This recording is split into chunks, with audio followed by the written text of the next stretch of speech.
The next topic that we are going to learn is ISA 510 Initial Audit Engagement Testing of Opening Balances. So what evidences that the auditor should collect or auditor should acquire in order to test the opening balances of any client?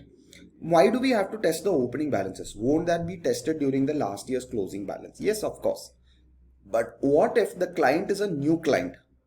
Or what if the client was an exempted client in the last year? What if the client was actually not audited by someone else? So those kind of issues could come. Hence, we need to test the opening balances in order to confirm on the closing, because opening plus the changes in the current year will become the closing. So if opening itself is wrong, closing balance will definitely be wrong. So look at this. Auditors must make special consideration at the stage of planning when they are auditing an entity for the first time, because the entity has never required an audit before, or the entity has simply changed the auditor. So either they were not audited before at all, or the entity has changed the auditor, because of which during the planning stage itself you need to consider that, okay, you know what, this audit company would be going for an audit, and this is a new audit, so we need to test the opening balances. We need to be prepared for that. New audits generally require a little more work than recurring engagements. But it is important to note that not because of the auditor needs to do a first time audit more thoroughly than the other audits. Rather, it is because that there are specific risks in relation to an auditor's relative lack of knowledge of new clients. Due to lack of knowledge of new clients, there will be certain specific risks. Detection risk could be very high, because we don't know anything about the client. We have not worked with the client before. We don't know how they do the accounting. We don't know what kind of transactions they do. So there is more work involved. Hence, we need to test the opening balances for us to gain comfort on the closing and the current year balances. The auditor have to obtain sufficient appropriate audit evidence about whether the opening balances contain misstatements that materially affect the current period's financial statements. Okay. In order to determine that, they need to determine whether the prior period's closing balance have been correctly brought forward. That's the first thing that you need to do. Whether last year's opening were correctly brought forward for the current year closing. The current period, or when the amount have been restated. So either the amount of the last year closing would be correctly brought forward to the current year opening, or they could have been gone through some restatement, because last year there could have some changes or there could have been some errors. So you might restate the opening balances. So whenever there are errors or changes, we restate the opening balances and then only we bring it forward to the current year. Determining whether the opening balances reflect the application of appropriate accounting policies. To give you an example, what if last year the company was following some other accounting standards? This year is the first time they are adopting IFRS. What happens? So last year balances is completely on a different standard. This year balances is completely on a different standard. So we need to restate the opening balances if you are auditing, if the client is doing an accounting of IFRS for the first time. Performing one or more following: when the prior year financial statements were audited, reviewing the predecessor's audit working papers to obtain evidence regarding the opening balances. So let us say if the client was audited by some other company, let us say we are EY, and we are auditing a client called as A. Now this A company was last year was audited by, let's say, PwC. So what we need to do is EY need to gather evidences or working papers directly from PwC for the audit of A and check the working papers. Why? Because what if PwC had made some mistake while auditing A company? So we need to obtain the evidences regarding the opening balances which was audited by the predecessor auditor. So all the working papers, auditors' working papers of the PwC, we need to obtain when we are auditing a client which has moved from the last year to the current year to a new auditor. So that will become a very important part of the evidence. The next one is evaluating whether audit procedures performed in the current year provide evidence relating to the opening balances. So last year working papers we will take, Further, we as an EY will collect evidences for the client's current year opening balances and check whether they are representing true and fair. And third is specific audit procedures to obtain evidences regarding the opening balances. So second and third is almost the same. Only difference is that in second, we are going to evaluate whether audit procedures performed in the current period provide evidence relevant to the opening balances. So whatever audit procedures we are going to do for the current year, we check whether they automatically include the opening balances or not. The audit procedures, do they include the opening testing of opening balances or not? If they do not, then we will have to do specific audit procedures. So when it comes to audit of opening balances, these are the three things, one or more of the three things that we do. First is to check the audit working papers of the prior year auditor and see if he has done the audit last year very well. If he has done it very well and we are comfortable with it, then we don't have to do specific audit procedures. The third one we don't have to do. But rather we can gain a comfort as well as we can do some small audit procedures. For only high risk or significant risk, we have to do certain specific procedures. Second one, we need to evaluate with the current year evidence. We need to provide whether evidence relating to the opening balances. We need to gather whether it is true and fair, representing true and fair. Third one is to perform specific audit procedures in order to obtain any audit evidences regarding the opening balances. So these are the three things that we do. So let's discuss about the first one, which is if the prior period were audited by another auditor. So as I told you, we are auditing EY and EY is auditing A. Then PwC was auditing A during the last year. So for 2022, it was audited by PwC. For 2023, it is being audited by EY. Which company? A company. So here the prior period, current period is 2023, that is being audited by EY, but prior period is audited by PwC. So what is the procedure that you will do? You will first review the predecessor's working papers considering the professional competence and independence. That's the first one. So you will reach out to EY, EY will reach out to PwC asking to give or submit all the working papers relating to audit of a company. From that, you will be able to understand whether the PwC have done in a professional competence manner, whether the independence have been appropriate, etc. The second step is to read the most recent set of financial statement and predecessor's auditor's report to obtain information regarding the opening balance. So you look at the working papers of PwC, you look at the audit report and financial statements issued by PwC to a company. And third one, if the prior period auditor's report was modified, pay particular attention in the current period to the matter which result in modification. So if PwC had issued a modified opinion to A, then which particular account had the modification? Why? What is the reason? Those explanations have to be gathered. That is very important part of the step. So these are the three things that we need to do. If the prior period was not audited, that is, it is the first time being audited. So we are auditing the company for the first time, which means last year PwC were not there, nobody were there, no auditor had audited the company at all. Either the company is a new company altogether, or it was an exempt company during the last time. So if prior period audited was not audited, maybe two reasons. First reason is that it's a new organization.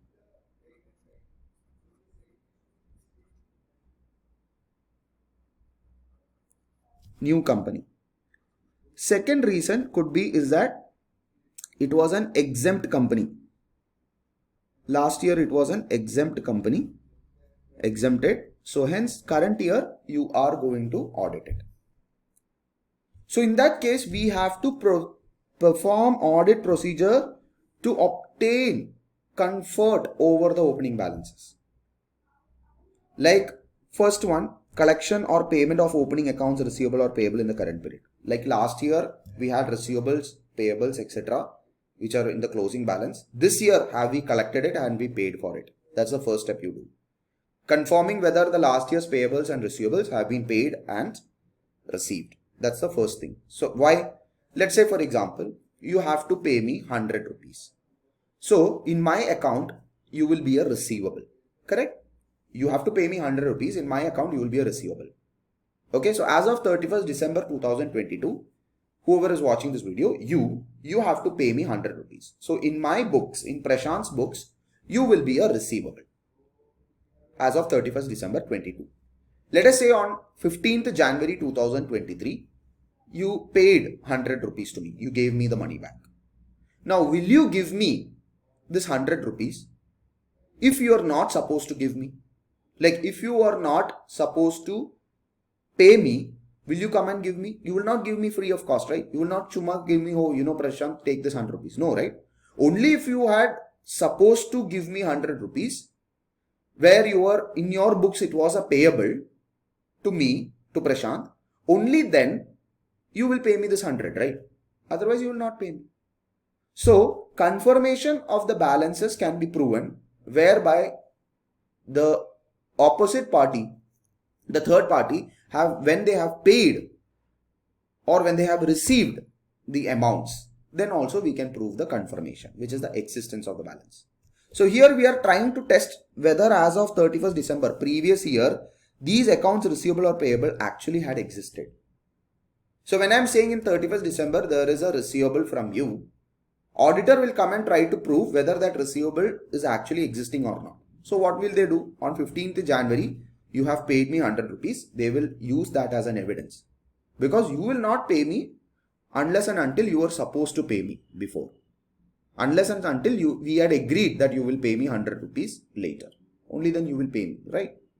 So that is called as first one, collection or payment of opening accounts are payable, because it will help us to prove the existence testing. This is called as confirmation also. We can learn this in a next topic in the next video. Second is observation of the current physical inventory count and reconciliation back to the opening quantities. So what you will do, current year closing, you will count the inventories. You will take how many inventories have been sold during the current year, how many inventories have been purchased. So if you reconcile back, automatically you will get what is the opening balance. So to give you an example, let us say if we have a closing inventory around quantity of 15,000 and the auditor goes and does a physical counting and agrees this balances, and he agree.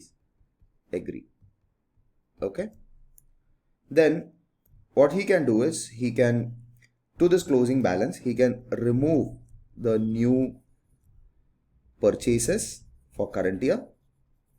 So this is closing inventory, let's say as of 31st December 22. Okay, and he can remove the purchases that was made during the current year. Let's say it's close to around 4,000. Okay, we can remove this and add back the sales made during 2022. Let us say that is around 8,000. Then we should get our opening inventory, which is as of 1st January 2022. So that will be around 19,000. And this amount we can agree to prior year financial statements, which is 31st December 21.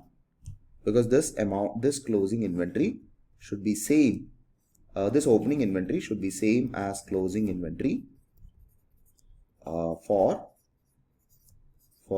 2021. And that's how that is called as a reconciliation. That is what they meant to say, reconciliation back to the opening inventories. And the last one is examination of records underlying opening non-current assets liabilities, including confirmation from third parties wherever possible. So wherever we can get confirmation of the third parties, we can get it done for the non-current assets and liabilities in respect to the opening balances, because last year no audits were done. So we cannot go back, time travel back to the last year and do an audit. So we have to gather evidences to the extent possible for whatever balances that has been represented in the financial statements. As it is irrespective of the testing of opening balances or not, in your financial statement, in your statement of financial position as well as statement of profit or loss, it is a comparative. This is comparative statements. Now what does comparative means? It means it will show, let's say in statement of profit or loss for revenue, it will show for 2022 as well as 2021 the balances. So 2022 is your current year, 2021 is your prior year. Similarly, and this is applicable for all the line items like expenses, gross profit, everything will show the current year as well as the prior year. Similarly, in statement of financial position as well, you will have assets which will be shown for your current year and prior year as well. So all the prior year balances, okay, all the prior year balances, you can conform to prior year audited financial statements if it was audited by the prior year auditor, previous year auditor, or it was audited by us itself. Let us say, for example, EY itself audited one client, then you can compare the current year, whatever the balances included in the prior year as a prior year in the prior year columns, you can conform it against the prior year audited financial statements. This is mandatory to be done irrespective of whether you're going to do specific procedure to test your opening balances or not. You have to compare all the last year's balances against the prior year audited financial statement. You need to compare that because our starting point is the last year audited financial statements. All the balances reported there have to be reported correctly in the current year financial statement in the prior year column. So once we have tested the opening balances for any company which we have not audited before or which was not audited by someone else, the next one is to report that in the audit report.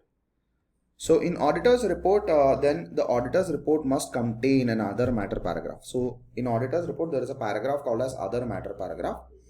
But this paragraph does not mean that the audit opinion is modified. We are just highlighting to the shareholders or the users of the audit report that the client that we are giving an opinion on was not audited by us during the prior year.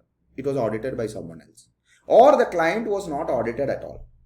So if there are any mistakes, it's kind of like a disclaimer. If there are any mistakes in the prior year balances, something is wrong, then please understand that we did not audit it. It was audited by someone else. Okay. So here we need to explain in the other matter paragraph that the auditor, the client that we are giving an opinion on was not audited by the current year auditor, but it was audited by someone else. It should be mentioned in the paragraph called as other matter paragraph. So if you look at here as an example in other matter paragraph, in other matter paragraph, the financial statements of the company 31st December were audited by another auditor who expressed an unmodified opinion. So in the 2021 audit report, 22 audit report, we will say 2021 was audited by PwC and they gave an unmodified opinion. We will mention that statement in our other matter paragraph when we are issuing an audit report for the current year audit. But if there are modifications, then what do? We will explain that modification. What was the modification all about in the paragraph? If there are modifications to the opinion, it is still relevant that the current period the auditor expressed a modified opinion. Otherwise, the opinion would be modified under the following circumstances. So, if the last year audit financial statements were modified, then question is whether the current year financial statement should also be modified. If it is not going to be modified, then we need to explain. So, firstly, you need to unable to obtain sufficient appropriate evidence qualified except for disclaimer. Opening balances contain material misstatements affecting the current period. This includes possibility of accounting policies. Listed auditor has difficulty confirming the audit opening balances. These are the three to four things which might have certain modifications. First one is where we are unable to gather any evidence. So what opinion will we issue? We'll either issue a qualified opinion or a disclaimer opinion. Second one is we identified mistakes, material misstatements in the financial statement in the current period. We will give a qualified or adverse opinion. It is difficult to confirming the opening balances. Current year, it's a listed auditor, and as they are unable to confirm the balances of the current year, we will disclose that as a key audit matter line. So if you are unable to confirm whether the opening balances is true and fair, then we will just mention it as in the key audit matter in the line. And as it is in the current year audit, we would have taken all the data and we would have tested it. So we are okay to just mention it in the key audit matter paragraph.